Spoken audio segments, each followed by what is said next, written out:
here. I'll talk if you'll listen. Episode 5, week 5, 5 weeks in the books. Welcome back. I'm really excited about today's topic. This topic I was like trembling about. I was losing sleep about it last night. I can't wait to talk about it. I usually think 2 episodes ahead. I'm usually thinking 2 episodes ahead just so I can, plan my talking points out. I can plan my script out, my agenda, if you will. And it this one was I was really looking forward to. So it's February right now, and we're not too far removed from Valentine's Day. We're only about a week past Valentine's Day, and usually around certain holidays like Valentine's Day, Thanksgiving, Christmas, you see the same old memes and articles being passed around on Facebook, on Twitter, on the very Instagram. You see the same old articles that kind of get passed around, the same old memes, and sometimes you can't really tell how dated some of this stuff is, but it can still be really relevant. And I was on Facebook not too long ago, and I'm starting to see some these of like relationship advice articles come across my timeline, and I'm thinking like, oh, some of this stuff is dated, some of the stuff, hey, these two people aren't even together anymore, but some of the stuff was like really compelling and was really unique, and it kind of got me thinking, and I want to share all of this with you. Feel free to give me you guys' feedback, not only just on the show, but the topic as well. And that's I'll talk if you'll listen at hotmail.com. The same name as the podcast, just without the apostrophes, at hotmail.com. And if you want to hit me up on Twitter, it's ITIYL underscore ITIYL on Twitter. Now, it's basically just the show's initials twice separated by the underscore. So hit me up. And the more tweets I get, the better, guys, because I can actually read those. I don't want to say real time because these shows are pre-recorded, but as close to real time as we can get, I can read those during the course of the show. And it'd be really cool, maybe even make a separate segment for it one day, like I mentioned in last week's episode. So definitely reach out to me. I would really love to hear you guys' feedback. So one of the articles that gets spread around this time is definitely celebrity articles, what they're going through during their relationships, or they make a tweet or an Instagram post. And BuzzFeed a few years back had a really cool article that had celebrities giving relationship advice, and some of it was pretty cool. So I'm going to go ahead and read some of these to you guys, and I would love to hear your feedback. I'm going to read some of these, just some of them, because it's like 17. You can check out the full article. If you just Google celebrities give relationship advice, I believe it's like the first or second hit. So definitely give it a shot. I'm only going to read some of these. Let's start at the top with Emma Watson. Now, this is really important on gender. She talks about gender roles. Now, this is really important and pretty cool to me, and we're definitely going to be talking about this a little later on in the show. But she talks about gender roles, and I think most people, especially women, especially the women I've come across, don't. There's a phrase out there that says sometimes you got to touch the stove, or sometimes you got to walk on hot coals to understand that they're hot. I think a lot of women out there have this certain perception or this certain belief of gender roles being non-existent. I think that's a little naive to a degree. I think you can definitely redefine some roles, but I think it'd be really naive to say that they're not there at all, right?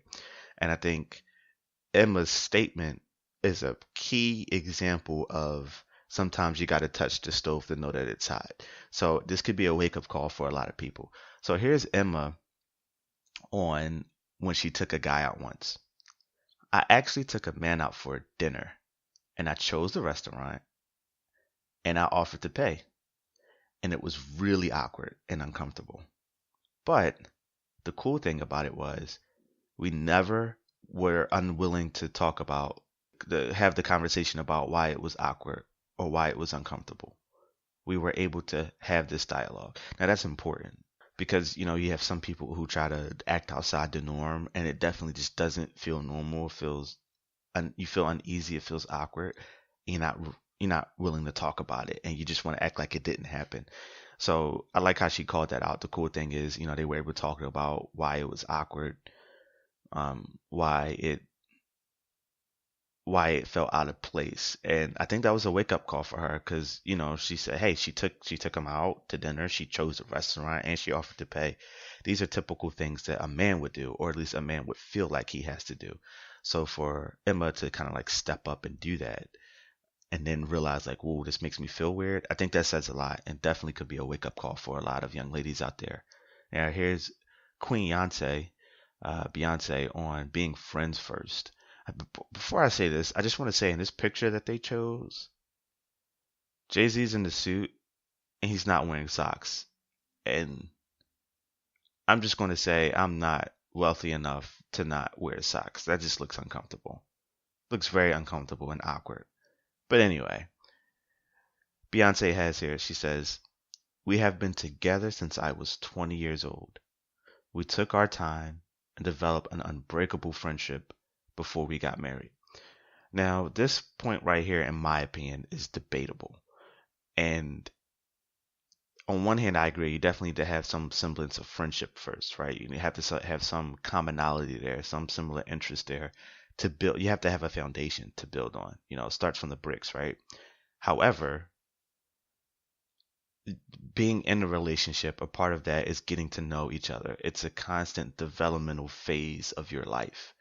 No relationship is going to be an instant finished product or an instant finished project. It takes time. And sometimes you may believe yourself to be friends until you get into a relationship and then you realize, you know what, I don't like this person as much as I thought I did. And even when you're in a relationship, there's certain factors that have to be considered that don't have to be considered or or are not relevant in a friendship. So I agree with her in the sense that you have to have a foundation. You have to initially like each other. However, the friendship is constantly developing. So when she says something like, we developed an unbreakable friendship before we got married, I think that's pushing it a bit because what's the cutoff point? When do you decide, like, okay, we're friends enough, our friendship has reached a point where we can get in a relationship now? At what point do you decide that? It's going to be different for everybody. What's quote unquote unbreakable is going to be different for everybody, right? Here's one of my favorite ones, Ellen DeGeneres, on being true to yourself. Now, this one is really, really powerful to me. She says, "Find out who you are and be that person. That's what your soul was put on this earth to be. Find that truth, live that truth, and everything else will come." I totally agree. I can't tell you how many people I interact with on a daily basis, um, either indirectly through social media or directly face to face, they're still trying to figure themselves out, but they think they already know themselves. They think they already have all the answers. And not to sound like this, OG, this old head, but I think a lot of young people think that we have all the answers. And, I definitely think that, about certain things in my life that I have all the answers. And I think that's true sometimes. I think depending on life experiences, if you kind of got thrown out to the wolves earlier than usual or earlier than most, you're going to develop certain habits and learn certain things before other people. For example, I moved out when I was 18. So I kind of got thrown into the world of having my own place and, having my own bills, my own responsibilities, being responsible for my own groceries and my own dinner before someone who moved out when they were 25, for example. So I got to experience those life experiences. So I can say now at my current age that when I say I want a home cooked meal, or that hey, I can live off of, I can go a few days with hot pockets for dinner, I can say that I know that because I went through that, I experienced it. So it's a 25-year-old just moving out and goes, you know what, I can get a freezer full of hot pockets and steakums and I'll be fine. And then maybe by 2 weeks in, they're like, oh man, I really want a home cooked meal, and they find themselves back at mom and dad's for a home cooked meal. So we think we know everything, and sometimes we don't. We just need more life experience to understand ourselves a little bit better. And I can't tell you, the reason Ellen's statement touches my heart is because I can't tell you how many people get into relationships without knowing themselves, but they expect the other person to know them. I once knew a young lady who was upset that the guy that she was with at the time didn't get her what she wanted for Valentine's Day. She was like, I was saying that I wanted this. I was dropping hints. I was dropping hints. I was dropping hints. Well, first and foremost, I got a pet peeve about dropping hints anyway. Talk to me like an adult. Tell me what you want. Don't just sit here and say, oh, that dress looks nice. Tell me, you know what? That dress looks nice and I want it. But she got upset because, this guy didn't get her what she wanted for Valentine's Day. But she really didn't even know herself enough to know that she needs to receive gifts to feel loved. You know what I mean? So she didn't even know that about herself. So you got to know yourself before you can expect someone else to know yourself. It's just part of before and during the relationship. You have to know yourself. And the last one I want to read is Jennifer Lawrence's on having separate lives. I think this is pretty important because I think once people get into a relationship, they feel like they have to do any and everything together. I have a friend who is in a new relationship right now, and he's at the moment where he's in a bit of a unique situation, but he's like always with his girlfriend, always with his girlfriend, always with his girlfriend. Now, on one end of it, obviously, when you're in the puppy love phase, the beginning stages of the relationship, you're always going to be with your girlfriend or boyfriend. You like being around each other. But it's really important to have your own life, your separate life outside of just work. Obviously, you two aren't going to be, unless you work together, you two aren't going to be together at work. So that technically doesn't really count because that's not really alone time. That's just work. Um, but then you have things like, hey, go out on your own, get dinner on your own, hang out with your friends, go to an art museum, go to an anime convention, go somewhere and have time for yourself away from the person you're with. It definitely builds character. So here's what she says. I'm not too sure who she was with back in 2015. I think it was Chris Pratt. I'm not sure. So she goes here. When we're busy, we agree to mutually ignore each other. Not completely, but neither of us gets mad when the other doesn't text back or call. Life's super busy. Obviously, you know what they're doing and you trust them. That's really important, and that's kind of a culmination a bit of the previous ones that I read. On being friends first, you got to know each other, right? On knowing yourself, you have to know yourself enough to know what's going to bother you and who you trust and why you trust them. But that's important. Look, I'm busy. I'm doing this. I'm doing that. Why, this, and admit it, ladies, admit it. And guys too, admit it. You snap when the person you're with doesn't text you back within a certain amount of time. And I'm not saying if it's like important, like, hey, I'm at this store now. What kind of, food whatever you sent them to the store for, not like, hey, you need an immediate response, right? No, I'm talking that stupid stuff like, hey, what are you doing? Or what size shirt do you wear? Or something stupid. And you need that text back right away. How many of you out there snap when you don't get that text back within a certain amount of time? You need to cool it. Okay, you need to cool it. And if your mind starts to wonder, like, hey, what are you doing? Why didn't you text you back? You got some stuff to work on. And you need to take a long look in the mirror and work on yourself before you get into another relationship. Because if you're hounding, I can't tell you how much that would bother me. If you're hounding me, like, why didn't you text back? Or, hey, you can text me back. And you know what, ladies and gentlemen, don't be too afraid or too upset to sit here and say, you know what, I just didn't feel like texting back at the time. Or, hey, I was doing something. Or, just don't be afraid. You don't have to lie. You don't have to ignore the question. Just sit there and say, I was unavailable, or I didn't want to talk, or I wasn't in a communicative mood. Just say what's on your mind. Just say what's on your heart. Sorry, I just went on a little rant there. It just that just bothers me so much. Just relax, cool it, okay? I'll text you back when I can. Jeez, I can't tell you. I interact with some young ladies on a daily basis who are like that. Some of them listen to the show. But that was really, I just definitely, those thoughts stood out a lot to me. And it kind of got me thinking, like, a lot of people have different thoughts on what a relationship is. So what is a relationship to you? What is it to you? Is it two people who are working on themselves, coming together, trying to get more out of it? Is it two people who excel in other areas that the other one doesn't, so they're helping the other one excel in those areas? What is it? Is it just a friendship with romantic benefits? What is a relationship to you? What does it mean to you?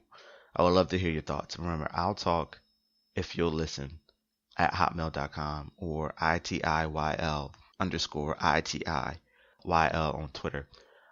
Now, within that relationship realm, you have like certain relationship responsibilities, right? So just think about the relationship you're either currently in or the relationships you've been in, and just think about what your responsibilities were. Did you manage the money?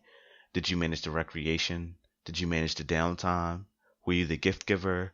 Were you the quality timer? What type of person are you or were you in that relationship? And what type of feedback can you take from that? What were your responsibilities? I mean, that's kind of the whole gender role thing, right? That's what we talked about earlier. That's what Emma Watson experienced in that one situation that we talked about earlier, gender roles. I personally believe in gender roles, but not in the traditional way. I just believe that only a man can be a man and only a woman can be a woman, and our egos are set up differently. What I mean is a woman's ego is set up differently from a man's ego. A man needs to feel useful. A man is naturally a fixer. A man needs to feel like he's necessary to the situation. We know you can probably get that jar of pickles open by yourself, but we need you to ask us to do it because we need to feel like we fixed the situation.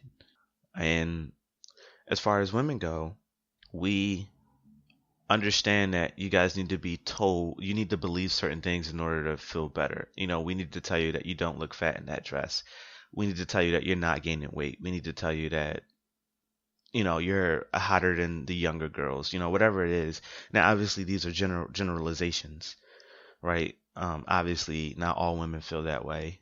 And I hope you guys know that these are generalizations. There's no way I can't meet every single last woman on the face of the planet. But generally speaking, um, they're more true than false. They're more right than wrong. And I believe very few will disagree with me when I say our egos are set up differently. Men need to feel like men. Men, we need to feel like and I'll speak more for men because I can't really speak for women. So I'm going to need the women who listen to the show to step up and reach out to me and let me know how you guys perceive your own egos. What do women need to feel like women? What do women need to feel like they are wanted and loved? But men, again, we need to feel like we're necessary we're fixers, we're problem solvers. We need to feel like we bring a solution to the table. So that's really important. Gender roles are important. And there's more to it than just gender roles. I mean, you even have cultural roles, right? Depending on what culture you're coming from, you're going to have different roles. If you're from a more submissive culture, you're going to cater to your partner. You're going to let your partner take the forefront and let them be the alpha partner in every situation. Obviously, most Asian cultures, the women are more submissive. The man is law. The man is more absolute. So you have that cultural barrier and that cultural role that you kind of have to deal with if you're dating an Asian woman or a woman from the eastern side of the world, or at least with roots like their families from the eastern side of the world. And then, obviously you have to worry about um, the type of household they grew up in. Culturally, I mean, you have to worry about that. How does that affect your current relationship? So there are a lot of things that you have to consider when you're in a relationship. So again, guys, I would love to hear what you all perceive a relationship to be. What is a relationship to you? And how much does culture affect your relationship? How much does that play a role? I know a lot of people choose to overlook stuff like this, and a lot of people choose to totally put all of the responsibility on the other person when they're in the relationship. So they play the victim. Here's a good one. How many of you either know someone, we'll just say know someone, because a lot of you won't admit if it's you. Some of you probably don't even realize it's you. But how many of you know someone who plays the victim role? Think about it. I'm about to break down what that means. So, how many of you have come across somebody or someone who either they're in a relationship and they're miserable and it's only the other person's fault? The other person that they're in a relationship isn't doing something right. The other person in the relationship doesn't care. The other person in the relationship doesn't know how to treat them. The other person in the relationship doesn't do this, doesn't do that. So they're just miserable. Or how many of you know someone who just got out of a relationship, their most recent relationship? Oh, I did everything. I planned to go out, or I paid for everything, or I got them all the gifts, or me. I did this, I did that. They didn't do anything. They didn't do anything. All they wanted to do is just hang out with their friends. All they wanted to do, here's a big one that most women don't like. All they want to do is just stay home and play the game. And they showed the game more attention than they showed me. Blah, blah, blah, blah, blah. Right? How many of us know somebody like that? Where it's constantly the other person's fault. It really kind of makes you wonder, doesn't it? It makes me wonder. Definitely makes me wonder. It's always the other person's fault. What's the deal with that? Talk to me. Talk to me, y'all. What's the deal with that? What's the deal with the it's everyone else's fault but mine? The victim mentality. What's up with that? Like I think and that just goes back to the statement we read earlier about knowing yourself, right? You got to know yourself. Know what you require to be happy. Will Smith's big right now on Instagram, and he shared a really compelling video about no one can make you happy. If you're in a relationship, it's not your responsibility to make someone else happy. You can't do that for somebody. And I totally agree. You need to know yourself. Know yourself. Ladies and gentlemen, know yourself. Guys, know what makes you happy. Know what is required to make you happy. And then look for a woman who can help you get there. Ladies, know what makes you happy. Know what makes you mad. Know what makes you angry. Know what bothers you. Because again, it's going to come back to bite you in the booty when you're in a relationship. And then you say, oh, he's always on that game. Okay. What you're really saying is you will require an astronomical amount of attention. So you need to find somebody who's willing to give that to you. You need to find somebody who's going to give you attention day in and day out. Don't sit here and say, oh, his phone went off. He looked at his phone. Oh, he wants to go hang out with his friends. Oh, he's on a video game. Oh, he's always working. Hey, he's always traveling. He's always out of town. If you know you require X amount of attention and you know you require that on a daily, in some cases hourly basis, find a guy who can do that for you. Please. And shut the hell up. God, I can't tell you how many, it's just so annoying. I had one of my guy friends come up to me and he was talking to me about his young lady. So he's in 2 relationships right now, right? Obviously the other one doesn't know about the other one. But he comes up to me and he tells me the reason he justifies being with the other young lady because she cooks for him. And the other young lady doesn't. Now, we don't have enough time to talk about open relationships, but if you're in an open relationship, then by all means, whatever. As long as the communication and the trust is there, I think it's no rules, right? The rules are that you have trust and communication, but other than that, no rules, right? But if you feel like you can't get something at home and you have to go and do something behind your partner's back to get that satisfaction and to be happy, why are you even with that person? Just leave. It's not worth it. You don't owe them an explanation. Look, I feel like I can't be happy with you. We're done. And just leave it at that. I just don't understand. Here's a good question for you, especially for you victims out there, for all of you victims out there who did no wrong and the reason you broke up in your previous relationship was your ex's fault and not your fault. Would you date you? Now, if you answered yes, immediately without thinking, no one should date you right now. Would you date you? Do you think what do you bring to the table? Look at it like a job interview. Because if your thought process, yeah, I would date you. Yeah, I would date myself. And you're like, okay, well, why would you date yourself? Oh, well, I cook, I clean, I have fun, I have a sense of humor, I play games, I'm into sports, like whatever it is, right? My response to that, so, a million other people out here who do that. That's like going to in a job interview and they ask you, what makes you qualified for this job? And you say, because I'm on time. Or because I do my work. I'm a hard worker. I'm a good team player. You want to know what that boss, if they're a good boss anyway, you want to know what they're thinking? So, everyone on my staff for the most part is capable or already does that. You need to bring something to the table that's unique to you. Sell yourself. What's your elevator speech? One of my old bosses used to tell me that all of the time. What's your elevator speech? And what he was referencing was, if you found yourself at a company meeting or a company event and you found yourself, you had 60 seconds or less, you were in an elevator with a top dog, one of the big wigs, how would you introduce yourself? What would you say? Look that up, guys. Look up elevator speech. It's pretty powerful stuff. What's your elevator speech to your future boyfriend or girlfriend? How do you sell yourself? Do you feel like you have to? That's another good one. It's a lot of good. I'm on fire today. A lot of good questions. Y'all better answer too. I better hear some feedback. But that's a good one. Do you feel like you have to sell yourself? Do you feel like, you know what? I'm the ish. I'm the bee's knees. If you don't like me for who I am, we talked about how much that bothered me last week. When people say, if you don't like me for who I am, you can keep it moving.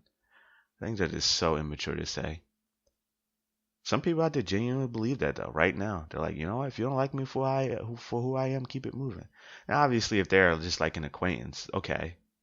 But if there's somebody that you want to be in your life, or if you're looking to have a productive friendship or relationship with somebody, you really do need to sit back and look at why that person doesn't want to be around you. Seriously. Because if the only person that's satisfied with who you are is you, I think that's a problem. In certain settings, that's a problem. That's a problem. Well, that's another debate for another episode, I guess, right? Well, thanks so much, guys, for tuning in all the time, every week, 5 weeks strong. Really appreciate it. And I would love to hear you guys' feedback on the topics we brought up today. I think that's really powerful. Would you date yourself? That's huge. I'll talk if you'll listen at hotmail.com. ITIYL_ITIYL on Twitter. And hit me up. Leave me some feedback. And keep the personal conversations going too. I love the face-to-face conversations when I see you all and you say, you know what, when you said this or when you said that, I love those conversations. So keep it coming. Until next week, everyone, take care.